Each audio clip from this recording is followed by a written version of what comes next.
ಬಗ್ಗೆ ಇರುವಂಥ ಭಯ ನಿಜವಾಗಿಯೂ ಟಿವಿ ಚಾನೆಲ್ಗಳನ್ನು ನೈತಿಕ ಅಧಪತನದತ್ತ ತಳ್ತಾ ಇರೋ ಕಾಣ್ತಾ ಇದೆ. ಕೆಲವು ವಾಹಿನಿಗಳು, ಅದರಲ್ಲೂ ವಿಶೇಷವಾಗಿ ಮಡಿಲ ಮೀಡಿಯಾದ ಆಂಕರ್ಗಳು ಕೇವಲ ಸದ್ದು ಮಾಡ್ತಾರೆ, ಅರ್ಚಾಡ್ತಾರೆ, ಅಬ್ಬರಿಸ್ತಾರೆ. ಮತ್ತು ಅದೇ ಸಮಯದಲ್ಲಿ ಅವರು ತಮ್ಮ ಪರಮ ಅಜ್ಞಾನದ ಪ್ರದರ್ಶನವನ್ನು ಕೂಡ ಮಾಡ್ತಾ ಇರ್ತಾರೆ. ಅವರಿಗೆ ಇತಿಹಾಸದ ಬಗ್ಗೆ ಸರಿಯಾದ ತಿಳುವಳಿಕೆ ಇಲ್ಲ. ಮಧ್ಯಪ್ರಾಚ್ಯದ ಸಂಘರ್ಷಗಳ ಬಗ್ಗೆ ಮಾತಾಡುವಾಗ ಜಾಗತಿಕ ರಾಜಕೀಯದ ಜ್ಞಾನ ಕೂಡ ಅವರಲ್ಲಿ ಕಾಣಿಸೋದಿಲ್ಲ. US ರಾಯಭಾರ ಕಚೇರಿನೇ ಇಲ್ಲದಂತಹ ದೇಶದಲ್ಲಿ US ತನ್ನ ರಾಯಭಾರಿ ಕಚೇರಿಯನ್ನು ಮುಚ್ಚಿತು ಅಂತ ಹೇಳುವಂಥ ಒಬ್ಬ ಆ್ಯಂಕರ್ನಿಂದ ನಾವು ಇನ್ನೇನು ನಿರೀಕ್ಷೆ ಮಾಡಬಹುದು? ಆದರೆ ತಪ್ಪು ಮಾಹಿತಿ, ಸುಳ್ಳು ಮತ್ತು ಎಡಿಟ್ ಮಾಡಲಾದಂಥ ವಿಡಿಯೋಗಳನ್ನು ಪ್ರಸಾರ ಮಾಡೋ ಮೂಲಕ ತಮಗೆ ಬೇಕಾದ ನಿರೂಪಣೆಯನ್ನು ಹುಟ್ಟುಹಾಕೋದಕ್ಕೆ ಅವ್ರು ಪ್ರಯತ್ನ ಪಡ್ತಾರೆ. ಇರಾನ್ ಯುದ್ಧದ ವರದಿಗಾರಿಕೆ ವಿಷಯದಲ್ಲಿ ದೇಶದ ಟಿವಿ ಆ್ಯಂಕರ್ಗಳು ಸಾಮಾಜಿಕ ಮಾಧ್ಯಮಗಳಲ್ಲಿ ಆನ್ಲೈನ್ ಟ್ರೋಲಿಂಗ್ ಮತ್ತು ಟೀಕೆ ಗುರಿಯಾಗ್ತಾ ಇರೋದಕ್ಕೂ ಕೂಡ ಇದೇ ಕಾರಣ.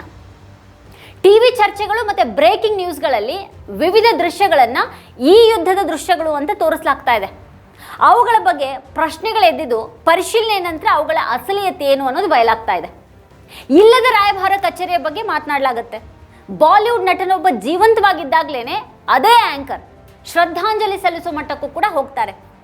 ಅಂದರೆ ಒಂದು ಕಡೆಗೆ ಅಜ್ಞಾನ, ಮತ್ತೊಂದು ಕಡೆಗೆ ವದಂತಿಯನ್ನು ಯಾವುದೇ ಪರಿಶೀಲನೆ ಇಲ್ಲದೇನೆ ಸುದ್ದಿ ಅಂತ ನೀಡುವಂಥ ಒಂದು ಭಂಡತನ. ಈ ಎರಡು ಪತ್ರಿಕೋದ್ಯಮವನ್ನು ಯಾರೂ ನಂಬದಂಥ ಒಂದು ಸ್ಥಿತಿಗೆ ತಂದು ನಿಲ್ಲಿಸಿವೆ ಇವತ್ತು. ಭಾರತದ ಟಿವಿ ಸುದ್ದಿಗಳ ವಿಶ್ವಾಸಾರ್ಹತೆ ಈಗ ದೇಶದೊಳಗೆ ಮಾತ್ರ ಅಲ್ಲ, ಅಂತಾರಾಷ್ಟ್ರೀಯ ಮಟ್ಟದಲ್ಲೂ ಕೂಡ ಪ್ರಶ್ನೆಗೊಳಗಾಗಿದೆ. ಅಂಥ ಒಂದು ಸ್ಥಿತಿಯನ್ನು ಈ ಅರಚಾಡುವ ಆ್ಯಂಕರ್ಗಳು ಇವತ್ತು ತಂದಿಟ್ಟಿದ್ದಾರೆ. ಚಾನೆಲ್ಗಳು ಹೇಳಿದ್ರೆ ನಂಬಬಹುದು ಅನ್ನೋ ಹಾಗಿರಬೇಕಾಗಿತ್ತು. ಆದರೆ ಈಗ ಅವುಗಳ ವಿಶ್ವಾಸಾರ್ಹತೆ ಪ್ರಶ್ನಾರ್ಥಕ ಆಗಿದೆ. ಇಲ್ಲಿ ವಿಶೇಷವಾಗಿ ಪ್ರಮುಖ ಜಾಗತಿಕ ಸಂಘರ್ಷಗಳ ಸಮಯದಲ್ಲಿ ಸೆನ್ಸೇಷನಲ್ ಸುದ್ದಿಗಳನ್ನು ಪ್ರಸಾರ ಮಾಡೋದು ಮತ್ತು ಸುಳ್ಳುಗಳನ್ನು ಹರಡೋದು ನಿರ್ಲಜ್ಜವಾಗಿ ನಡೀತಾ ಇದೆ. TRP ರೇಸ್ನಲ್ಲಿ ಈ ಅವಾಂತರ ಮೀಡಿಯಾದ ಹಲವರ ಸುದ್ದಿಗಳು ಅನುಮಾನವನ್ನು ಮಾತ್ರ ಅಲ್ಲ, ಅಪಾಯವನ್ನು ಕೂಡ ಸೃಷ್ಟಿ ಮಾಡ್ತಾ ಇವೆ. ಯಾರೇ ಆಗಿರಲಿ, ರಾಷ್ಟ್ರೀಯ ಟಿವಿಯಲ್ಲಿ ಏನನ್ನಾದರೂ ಪ್ರಸಾರ ಮಾಡೋ ಮೊದಲು ಅದರ ಸತ್ಯಾಸತ್ಯತೆ ಬಗ್ಗೆ ನಿಖರತೆ ಅನ್ನೋದು ಇರಬೇಕು. ಆದರೆ ಅಂಥ ಹೊಣೆಗಾರಿಕೆ ಕಾಣಿಸ್ತಾ ಇಲ್ಲ. ಅದಕ್ಕಿಂತನೂ ಹೆಚ್ಚಾಗಿ ಹಳೆಯ ಯಾವುದೋ ವಿಡಿಯೋಗಳನ್ನು ಬ್ರೇಕಿಂಗ್ ನ್ಯೂಸ್ ಅಂತ ತೋರಿಸೋದು ಗೊತ್ತಿಲ್ಲದೇನೆ ಆಗಿರೋದಲ್ಲ, ಅದು ಉದ್ದೇಶಪೂರ್ವಕವಾಗಿರುವಂಥ ಒಂದು ಆಟ ಆಗಿದೆ ಅನ್ನೋದನ್ನು ಅರ್ಥ ಮಾಡ್ಕೊಳ್ಳದೆ ಇರುವಷ್ಟು ವೀಕ್ಷಕರೇನು ದಡ್ರಲ್ಲ. ಇಲ್ಲಿ ಎಲ್ರಿಗಿಂತನೂ ಮೊದಲು ಸುದ್ದಿ ಬ್ರೇಕ್ ಮಾಡಬೇಕು ಅನ್ನೋಂಥ ಒಂದು ಒತ್ತಡದಲ್ಲಿ ಸತ್ಯವನ್ನು ಮರೆಮಾಚೋದು ಅಥವಾ ಅದು ಸತ್ಯನಾ ಅಥವಾ ಅಲ್ವಾ ಅಂತ ಖಚಿತಪಡಿಸ್ಕೊಳ್ಳದೇನೆ ಪ್ರಸಾರ ಮಾಡೋದು ಖಂಡಿತ ಇದು ಅಮಾಯಕತೆ ಅಲ್ಲ. ಯಾವುದೇ ಒಂದು ಆಧಾರ ಇಲ್ಲದೆ ಇರುವಂಥ ಒಂದು ವಿಷಯವನ್ನು ತುಂಬ ಗಂಭೀರವಾಗಿ ಬಿಂಬಿಸೋದು ಅಜ್ಞಾನಕ್ಕಿಂತನೂ ಹೆಚ್ಚಾಗಿ ಲಜ್ಜೆಗೆಟ್ಟ ವರ್ತನೆ ಹಾಗೆ ಕಾಣುತ್ತೆ.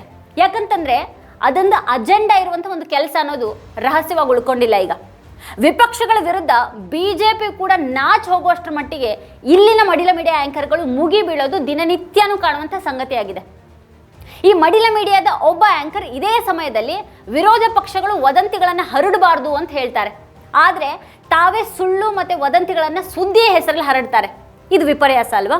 ಸುದ್ದಿ ಹೆಸರಲ್ಲಿ ಹರಡುವಂಥ ಒಂದು ಸುಳ್ಳು ಅಥವಾ ಒಂದು ವದಂತಿ ಜನರನ್ನು ಹೋಗಿ ತಲುಪಿದಾಗ ಅದರ ಪರಿಣಾಮಗಳ ಬಗ್ಗೆ ಯೋಚನೆ ಮಾಡೋದಕ್ಕೂ ಕೂಡ ಆಗದಷ್ಟರ ಮಟ್ಟಿಗೆ ಈ ಟಿವಿ ಆ್ಯಂಕರ್ಗಳು TRPಗಾಗಿ ಪೈಪೋಟಿಗೆ ಇಳಿದಿದ್ದಾರಾ ಅನ್ನೋಂಥ ಒಂದು ಪ್ರಶ್ನೆ ಉದ್ಭವಿಸುತ್ತೆ.